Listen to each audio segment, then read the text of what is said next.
This is Orson Welles, speaking from London.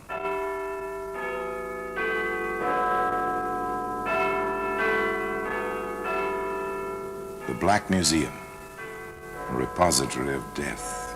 Here in the grim stone structure on the Thames, which houses Scotland Yard, is a warehouse of homicide, where everyday objects, a piece of wire, a chemist's flask, a silver shilling, all are touched by murder.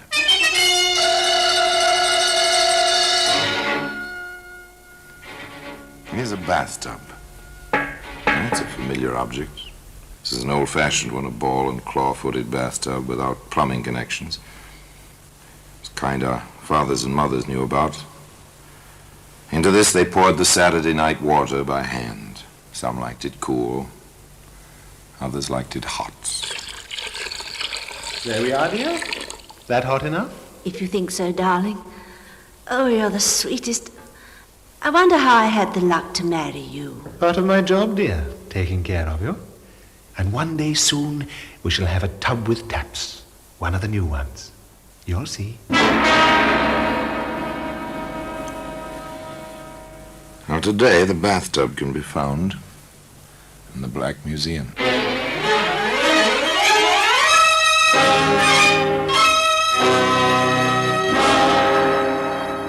From the annals of the Criminal Investigation Department of the London Police, we bring you the dramatic stories of the crimes recorded by the objects in Scotland Yard's Gallery of Death, the Black Museum. In just a moment, you will hear The Black Museum, starring Orson Welles.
Now, The Black Museum, starring Orson Welles.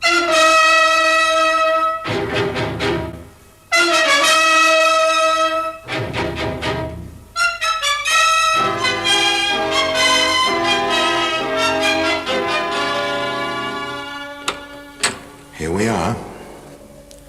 Here we are in the Black Museum, Scotland Yard's mausoleum of murder. Here lies death. Like the ordered rows of markers in a military cemetery, the white cards with the black printing line the silent shelves, the cabinets, the crowded floor, each card identifying a means to murder. A lovely wine glass here, beautiful ringing crystal. Yet in that sound was terror. In this glass was poison and horrible writhing death. Now here we are, here's the bathtub. So innocent, even comical. Basis for 1,000 jokes. Foundation for laughter, circa 1910. No plumbing attached, of course. One poured the water in from buckets and pitchers. Truly an effort, the use of such a tub as this. Definitely a matter for an interior, not for an exterior. Certainly not for a garden like this, where in the peaceful year of 1910, Edward Jones read aloud to his wife, Evelyn. Friendship is constant in all other things save in the office and affairs of love. Therefore all hearts in love use their own tongues. Let every eye negotiate for itself and trust no agent. For beauty is a witch against whose charms faith melteth into blood. This is an accident of hourly proof which I mistrusted not. That's Shakespeare's Much Ado About Nothing, my dear. Like it? You read so well, Eddie, darling. So well. I do like it here, Evelyn. I wish nothing ever interrupted us. But, as the bard said, the world is too much with us. You make that sound as if you were going off on another trip. Are you, darling? I'm afraid so. That case for Mr. Carter, the Ming Dynasty cherry water bottle, remember? I've heard of one up north. Oh, dear, I wish I could run an antique shop without these interminable trips. But I suppose there's nothing for it. Too bad. Poor Eddie, poor Evelyn, separated so often and for such long periods. But business is business, and a living must be made. Eddie bids his wife a fond farewell and proceeds on his way to a middle-sized city. There he walks the street, enjoying the sunshine and the crowd, when suddenly... Ed! Oh, Ed, darling. Oh, at last, after all these months. Oh, Ed. Wait, what? Anne, oh, my darling. Oh, Eddie. Oh, it's been so long and no word. I thought you might be dead. Of course not, darling, like the bad penny. Why, I was hoping against hope I'd find you any minute. I went back to our place, but you'd gone. A new landlady, no information. Oh, but what happened, darling? You never wrote, and I waited and waited. Yes, it was an accident, darling. Blow on the head. Amnesia. Only a few days ago, I came back to myself. Oh, my poor darling. No matter, darling Annie. We are back together. Once again, we are husband and wife. So that's the little game, is it?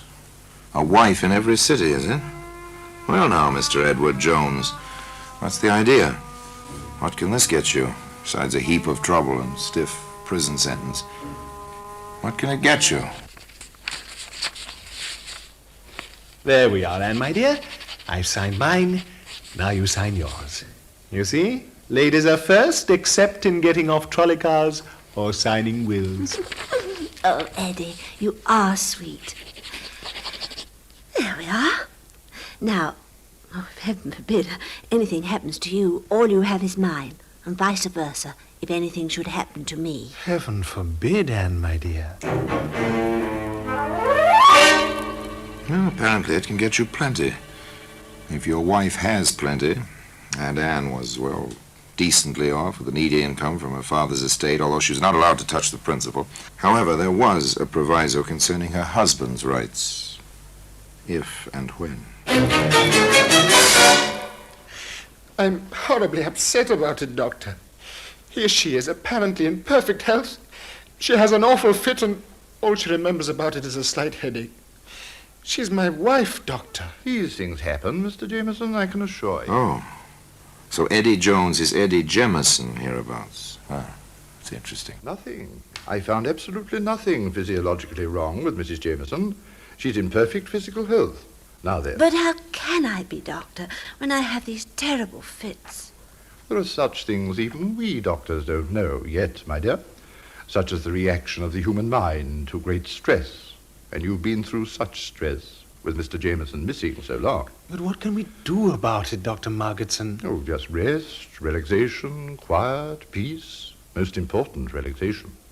Now I'll prescribe a mild sedative each night before sleeping. So simple, so easy, so diabolical, and so considerate. No, Anne, darling, you mustn't even fetch your own bathwater. There we are, almost full, and nice and warm. Just right to relax in, just as the doctor ordered. Oh, Eddie, I don't know why you do all this for me. I don't do half as much for you. You do, darling, just by being. You know that, don't you? No, I say it 100 times a day. Eddie, you're sweet. All right, my dear. Now step in. I'll help you. Take care. The water may be hot, and the tub may be slippery. There we are, dear. That hot enough? If you think so, darling. Oh, you're the sweetest. Oh, I wonder how I had the luck to marry you. Part of my job, dear, taking care of you. And one day soon we shall have a tub with taps, one of the new ones. You'll see. Ready to sit down, darling?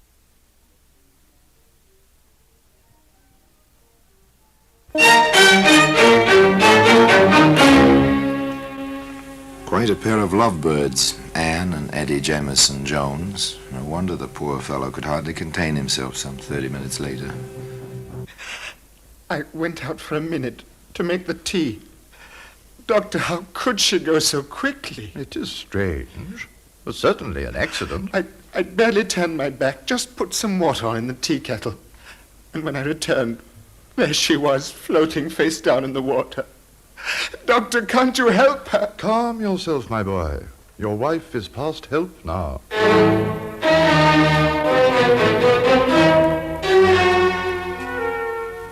Such tragedy, such tears, and a will by which Eddie came into something over 800 pounds. In 1910, that was a fair amount of money. Enough for a man to live on with his wife for quite some time, while he read Shakespeare aloud in a quiet garden. Shall I compare thee to a summer's day? Thou art more lovely and more temperate. Rough winds do shake the darling buds of May, and summer's lease hath all too short a date. Evelyn, how you stand for me, all my absences, I hardly know. I suppose I love you, dear. You are nice. And you're a good provider. So until you come back, I'm always content to wait. Go on. Read some more, darling. Yes, of course. Nor shall death brag thou wanderest in his shade, when in eternal lines to time thou growest. So long as men can breathe or eyes can see, so long live. Nor shall death brag, the young man read aloud, but where were his thoughts? On his next trip? On the story he would invent? And which story? To which woman? His ever-faithful Evelyn, or young Libby, whom he took to wife some 2 months later? So this is the bride, Mr. Jameson. This is Mrs. Jameson. Isn't she lovely? Oh, Eddie, stop it. We're only married a few hours, and you're embarrassing me already. My deepest apologies, darling. Are our quarters ready? Oh, they certainly are. I'll let my boy help you with the bags. It's not every night we have a bride and groom in this house, you know. No, not every night. This promised to be eventful indeed, particularly if you knew Eddie Jameson Jones. Oh, Mrs. Grundy, Yes, Mr. Jameson? I hate to bother you, but could we have enough hot water for a warm bath? My wife hasn't been well. Some kind of spell, almost a fit. Took her to a doctor yesterday. Oh, dear. And so young she is. Nothing serious, just needs relaxation. That's what the doctor said. She insisted on going through with the wedding, even though I thought it might be better to postpone it. So a good warm bath. Nothing quite so relaxing, is there? I'll set the fire going right away. You shall have all... Ah, yes. Aria da capo. Repeat the theme, this time with a variation. And the variation was a bag of tomatoes.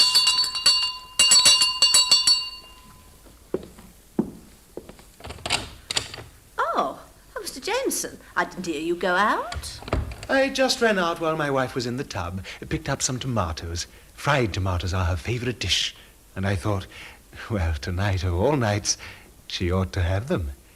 If you don't mind fixing them, Mrs. Grundy. It'll be a pleasure, Mr. Jameson. I'll have them ready with your dinner, never fear.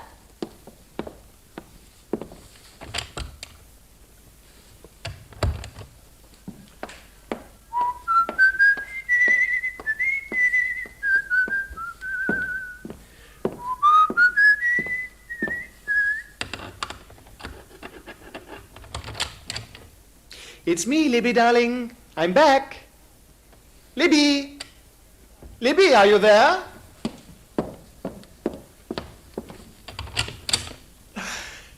Good heavens! Mrs. Grundy, help! My wife! My wife is floating face down in the tub! She's dead! My wife is dead! And today, you can see that same bathtub in the Black Museum.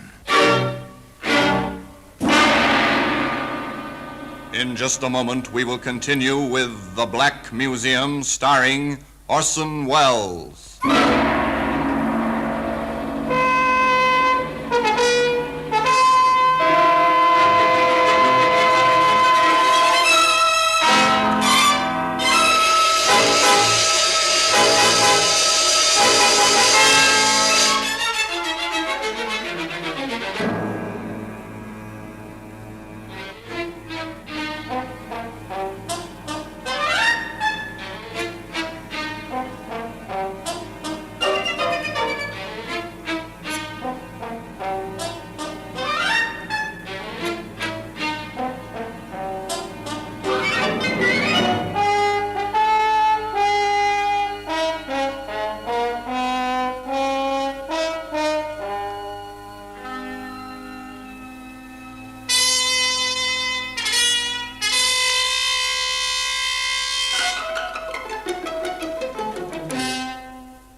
And now we continue with The Black Museum, starring Orson Welles.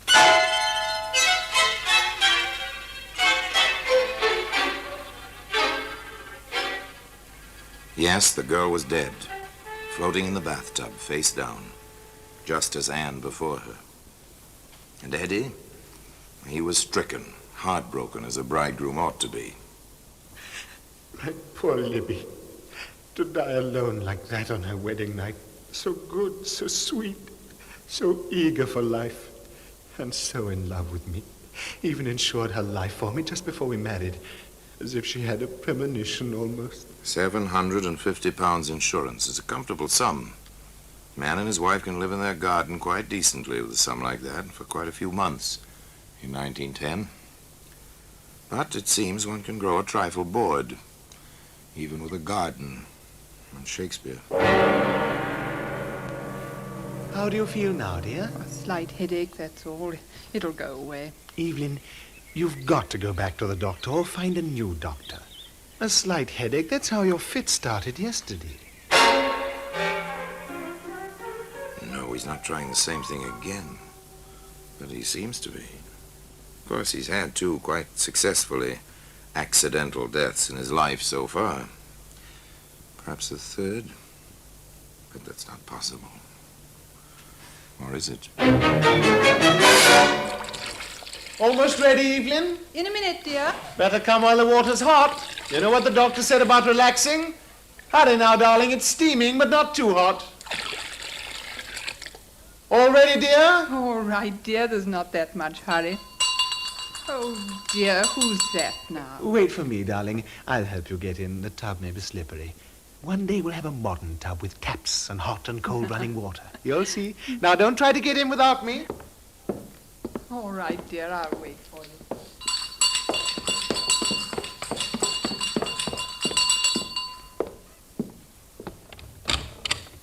Yes, Are you Edward Jones? I am. We're police officers from Scotland Yard. We have a warrant for your arrest. The charge is murder. I must warn you that anything you say may be taken down in writing and used in evidence. Please come quietly.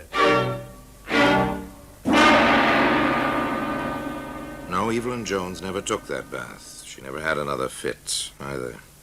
Though she sat in the courtroom for the entire trial. The trial of the Crown versus Edward Jones, also known as Edward Jemison.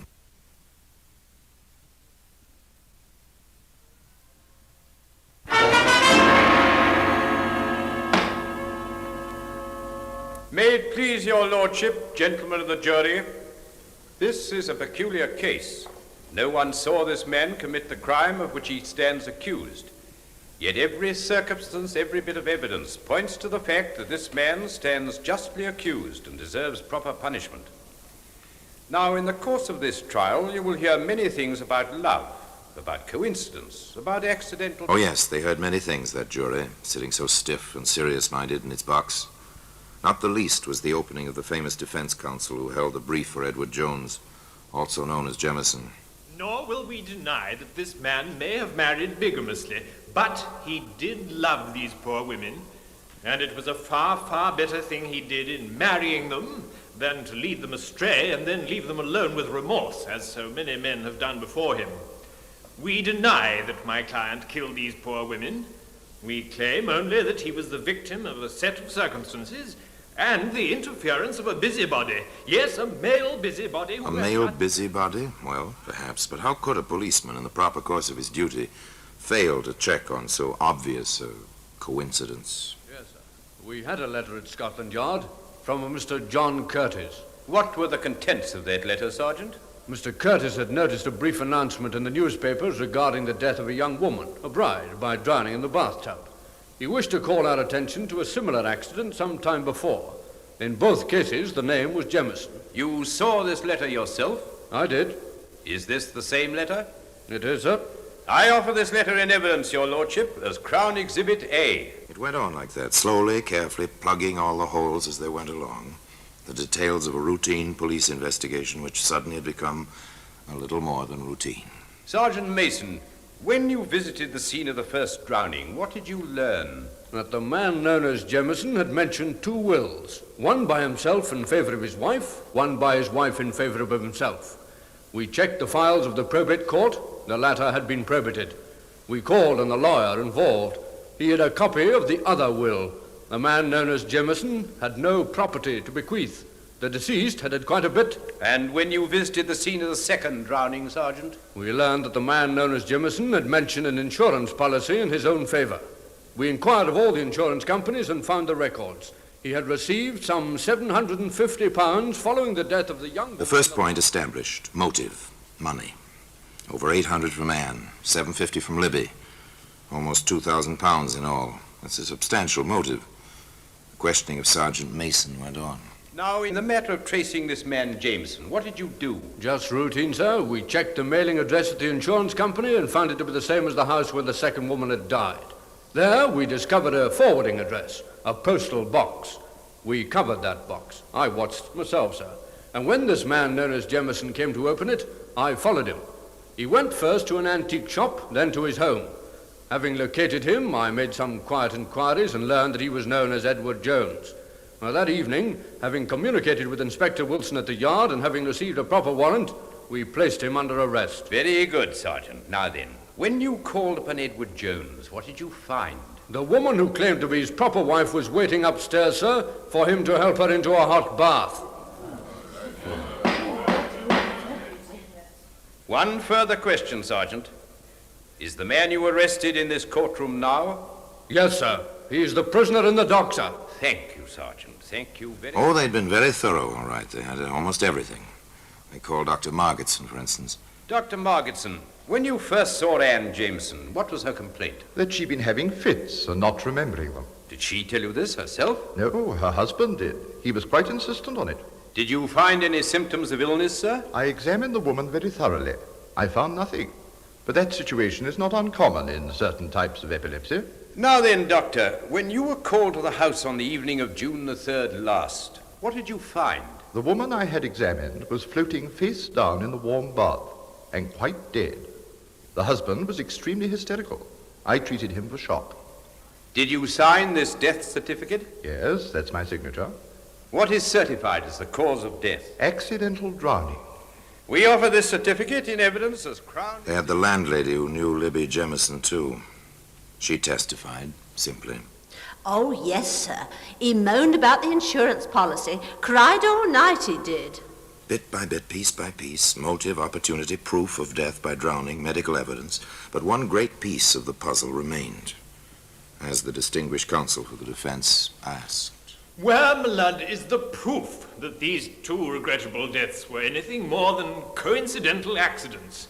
Where, my lord, is the witness who saw my client hold these poor women under the water, or administer sedatives which caused them to faint in the water, or in any way contribute directly to their miserable death? There was no witness.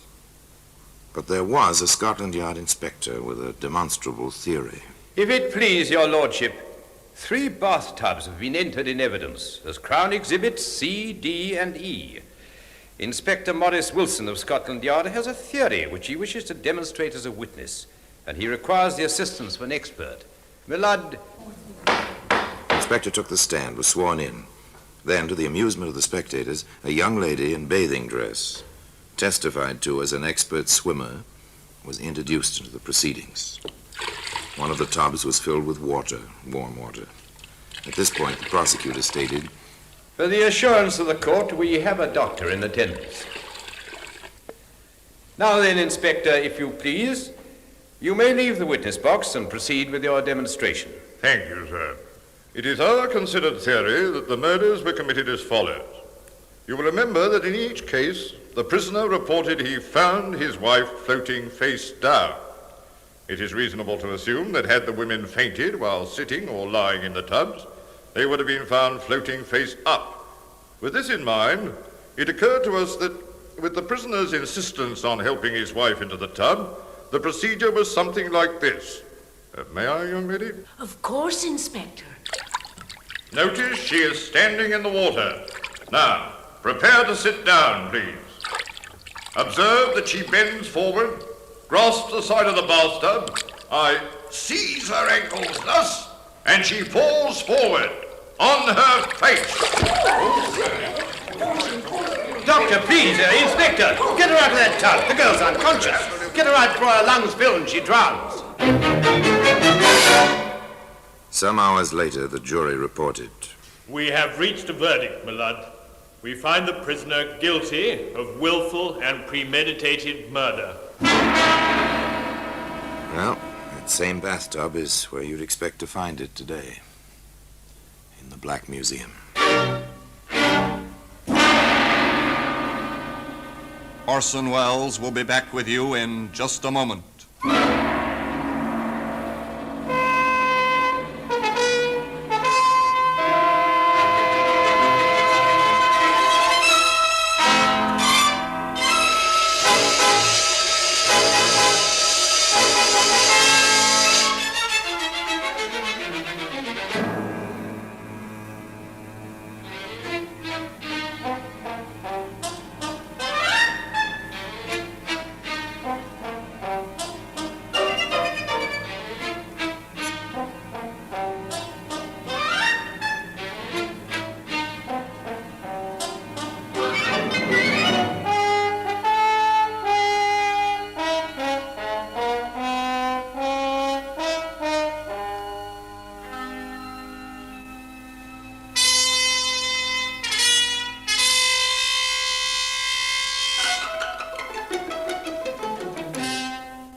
Now here in person is Orson Welles. Eddie Jones, in spite of his common name, was an uncommon man.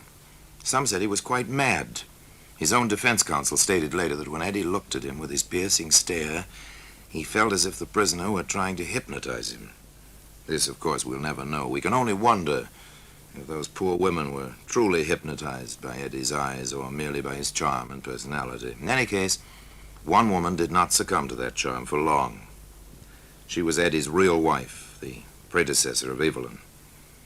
This woman was swindled by Eddie, but found him out and sent him to prison for 2 years. Eddie swore to kill her. She fled to Canada when Eddie left prison that time. But she came back to England and was in the court the day Eddie Jones was sentenced to hang. And now, until we meet next time, till we meet in the same place and I tell you another story about the Black Museum, I remain, as always, obediently yours.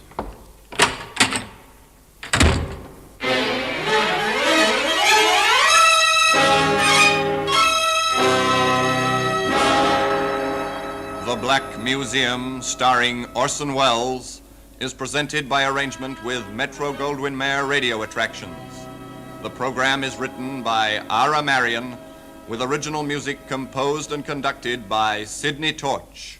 Produced by Harry Allen Towers.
This RadioVault.com program is a copyrighted presentation. All rights reserved.